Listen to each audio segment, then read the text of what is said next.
Hello বন্ধুরা, তোমরা সবাই কেমন আছো? আশা করছি সবাই অনেক ভালো আছো। সো বন্ধুরা, ফাইনালি আমি চলে আসি আজকে আরেকটি নতুন ভিডিও নিয়ে।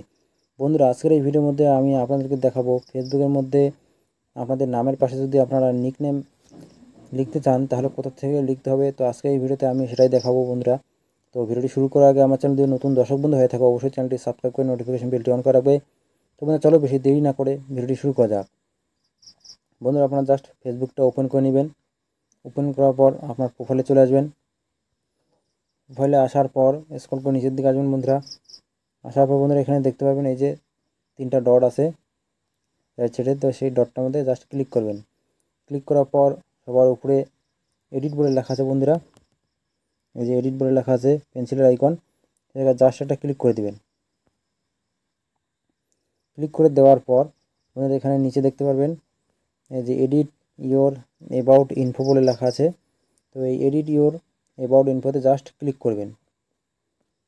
ক্লিক করার পর বন্ধুরা এখানে দেখতে পারবেন এই যে চলে আসছে এই যে অপশনটা, এই যে অ্যাড আদার নেম।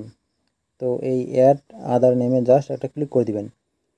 ক্লিক করার পর এই যে এখানে নাম আছে বন্ধুরা, নামের এখানে জাস্ট আমি একটা সিম্পল লিখে দিলাম, ঠিক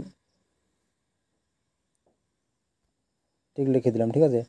দেওয়ার পর বন্ধুরা এখানে দেখতে পাবেন একটা খোপের মতো চিহ্ন আছে রাইট সাইডে, এই খোপটার মধ্যে জাস্ট ক্লিক করে দিবেন। ক্লিক করার পর নিচের দিকে সেভ বাটন আছে, সেভ বাটনে ক্লিক করবেন। তো বন্ধুরা এই নামটা সেভ হয়ে গেল। আমি দেখাচ্ছি বন্ধুরা,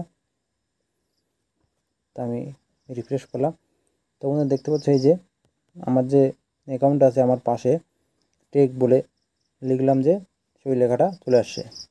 তো বন্ধুরা এইভাবে আপনারা খুব সহজেই আপনাদের ফেসবুক প্রোফাইলের মধ্যে নিকনেম সেভ করতে পারবেন।